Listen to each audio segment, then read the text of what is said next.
வணக்கம். திரு சரவணன், அரசியல் கட்சிகள் முன்வைக்கக்கூடிய 1000 ரூபாய் எங்கே என்ற கேள்வி அக்கறையா இல்லை உள்நோக்கம் கொண்டதா? திமுக அரசை பொறுத்தவரை பதவியேற்ற நாளிலிருந்தே இந்த அரசு மக்கள் நல அரசாக செயல்பட்டு கொண்டு வருகிறது. ஆட்சி பொறுப்பேற்ற உடனேயே முதல் முறை என்ன பண்ணோம் அப்படின்னா, திமுக அரசு 4000 ரூபாய் கொடுத்தோம்.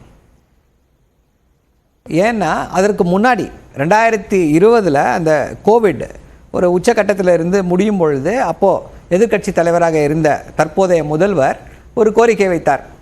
5000 ரூபாய் கொடுக்க வேண்டும் அப்படின்னு சொல்லி ஒரு கோரிக்கையை வைத்தார்.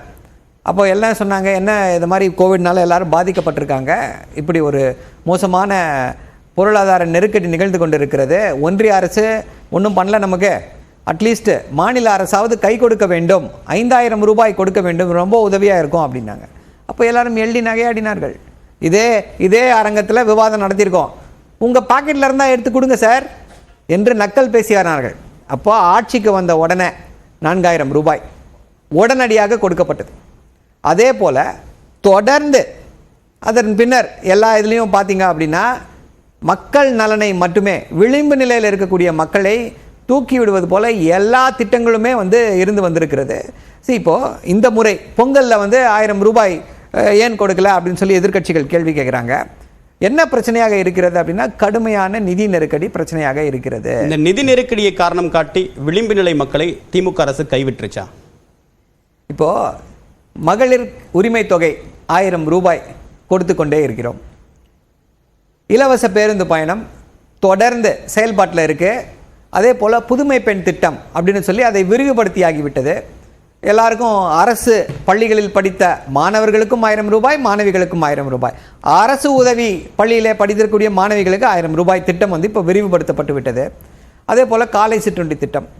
இப்போ இந்த திட்டத்தில் ஏதாவது ஒரு திட்டத்தை கைவிட்டுட்டாங்க, இல்லை இந்த திட்டத்தை செயல்படுத்தவில்லை, இதற்கு நிதி நெருக்கடியை காரணமாக சொல்லியிருக்காங்க அப்படின்னா நீங்கள் சொல்லக்கூடிய குற்றச்சாட்டு சரி, இல்லை எதிர்க்கட்சிகள் சொல்லக்கூடிய குற்றச்சாட்டு சரி. ஆனால் இங்கே நீங்கள் சொல்லக்கூடிய எல்லா திட்டமும் எல்லாருக்கும் போய் சேருது இல்லையே. 2.5 கோடி அப்படின்றது தான் யூனிவர்சல்.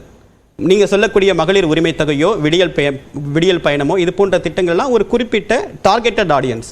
பட் இது ஒரு யூனிவர்சல் ஆடியன்ஸ். அப்புறம் நீங்கள் உங்களுடைய கேள்வி என்ன, விளிம்பு நிலை மக்களை கைவிட்டு விட்டதா அப்படின்றீங்க. இப்போ என்ன கேட்குறீங்க, இல்லை இது எல்லாருக்கும் கொடுக்க வேண்டியது தேவையோ.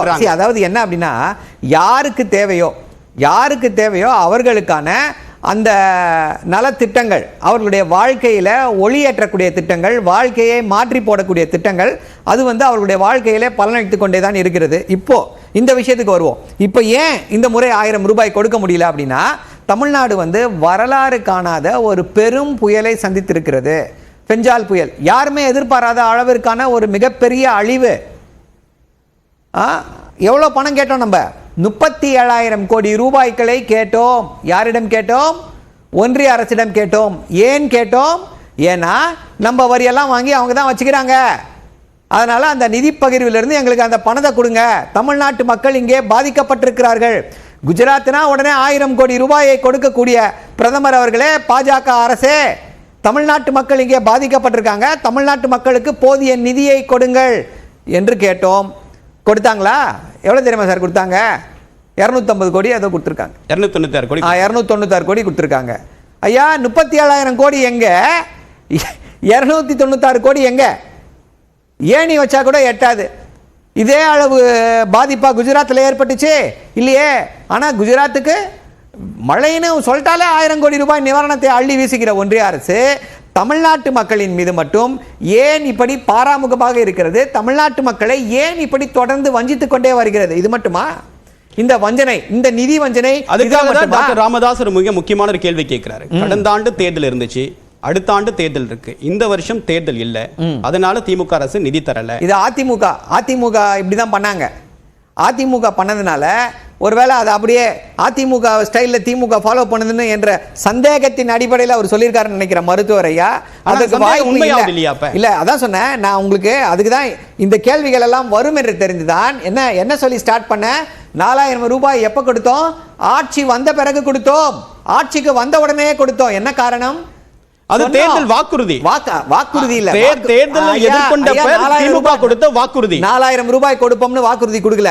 எதிர்க்கட்சி தலைவரா இருக்கும்போது 5000 ரூபாய் கொடுக்கணும் அப்படின்னு அதிமுகவை வலியுறுத்தணும். எப்போ 2020 வலியுறுத்தினோம். ஆட்சிக்கு வந்தப்ப அது மாறர் நீங்க கொடுத்து தானே தீரணும். இல்ல, தவறு, அது தவறு. அவங்க அதுக்கு ஏதோ இதை கொடுத்தாங்க. என்ன காரணம் சொன்னாங்க? நிதி நெருக்கடினாங்க. இல்லங்க, இருக்குங்க பணம், உங்களுக்கு மனம் இல்லை. நீங்க டெண்டர் விடுறதுக்கும் கமிஷன் அடிக்கிறதுக்கும் பண்ணீங்களே தவிர மக்களுடைய நலனை நீங்கள் கருத்தில் எடுத்துக்கொள்ளவில்லை என்பதன் அடிப்படையில் சொன்ன. இப்ப 4000 ரூபாயை 2021 அதிமுக ஆட்சியை விட்டு வெளியில போறப்ப அரசுடைய கடன் 3.96 லட்சம் கோடியா இருந்துச்சு. ஆனா அப்பவும் அதிமுக தரப்புல 2500 ரூபாய் கொடுக்கப்பட்டது. நல்ல கேள்வி.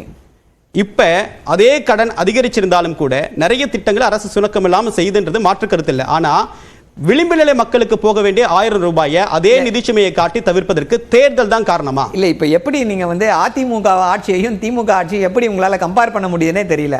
என்ன திட்டத்தை கொடுத்தாங்க அவங்க? எல்லா திட்டத்தையும் அவங்களே நிறுத்தினாங்க. லேப்டாப் திட்டத்தை அவர்களே நிறுத்தினார்கள். தாலிக்கு தங்கம் திட்டத்தை அவர்களே நிறுத்தினார்கள். எந்த திட்டத்தையும் அவர்கள் செயல்படுத்தவில்லை. எல்லா திட்டத்தையும் நிறுத்தினார்கள். ஆனா மக்கள் நல திட்டங்கள் எல்லாவற்றையுமே செயல்படுத்தி காட்டிய ஒரே அரசு எதுன்னு பாத்தீங்க அப்படின்னா திமுக அரசு மட்டும்தான். திமுக அரசுக்கு இருக்கக்கூடிய அக்கறை விளிம்பு நிலை மக்கள் மீதும் ஒடுக்கப்பட்ட மக்கள் மீதும் பாதிக்கப்பட்ட மக்கள் மீதும் இருக்கக்கூடிய அந்த அக்கறை வேற. இப்போ இன்னொரு முக்கியமான கேள்வி என்னவா வருது அப்படின்னா, நிதி நெருக்கடியை காட்டி தேர்தல் காரணமா அப்படின்னு சொல்லி கேட்கக்கூடிய மருத்துவர் ஐயா, தமிழ்நாட்டிற்கு வரக்கூடிய நிதியை ஏன் நிறுத்தி வைக்கிறீர்கள் சொல்லி பாஜகவை பார்த்து கேள்வி கேட்க மாட்டாங்களே. சரி, அப்படி சிக்கல் தான் காரணம் அப்படின்னு சொல்லிருக்கேன். முதல் சுற்று கருத்தா எடுத்துக்கிறேன். திரு ஜி.கே. நாகராஜ், நிதி சிக்கல் தான் காரணம், மத்திய அரசு கொடுக்கல அப்படின்னு நேரடியாக அவங்க மீது குற்றம் சாட்டுறாரு. அனைவருக்கும் வணக்கம்ங்க. நேற்றைய செய்தி இந்தியாவில் இருக்கக்கூடிய 14 முதல்வர்களில் 14வது பணக்காரராக நம்முடைய ஸ்டாலின் அவர்கள் இருக்கிறார். குறிப்பா கடன் இல்லாத ஒரு முதல்வர் என்றால் கடனோட இருக்காரா? மோடி அவர்கள் கடனோட இருக்காரா? அவருடைய நண்பர் தான் உலகத்துல தனிப்பட்ட முறையில தான் பேசுவோம். அதானி அவர்கள் உலகத்துல 2வது பெரிய பணக்காரர். திரு ஜி.கே. நாகராஜ், மோடி நீங்க அமைதியா இருங்க, நான் பேசுறேன். அவர் போன்ற ஒரு சரவணன் அமைதியா இருங்க. விளிம்பு நிலை மக்களுக்காக நீங்கள் பட்ட பாடு எங்களுக்கு தெரியும். கொஞ்சம் அமைதியா இருங்க. மு.க. ஸ்டாலின் ஒரு தனிநபரை எடுத்து அவர்கிட்ட இருக்கக்கூடிய நிதியை எடுத்து தமிழ்நாடு மக்களுக்கு காசு தர போறது கிடையாது. அதுதான் உங்களுடைய தனிப்பட்ட ஆட்சி நிர்வாகம் சம்பந்தமா பேசுறேன். அது சம்பந்தமான கருத்துக்கள் முடிச்சிடறேன். அதாவது ஒரு தனிநபராக தன்னை நிர்வகித்துக் கொள்ளக்கூடிய ஒரு 14வது பணக்காரராக இருக்கக்கூடிய கடன் இல்லாத ஒரு முதலமைச்சர் தமிழகத்தை மட்டும் 8.5 லட்சம் கோடி கடனில் வைத்திருக்கிறார். தேசிய அளவிலேயே அதிக கடன் வாங்கிய மாநிலம், அதிக வட்டி கட்டுகின்ற மாநிலமாக தமிழகம் இருக்கிறது. தவறான தகவல். இதுதான் இன்றைய செய்தி.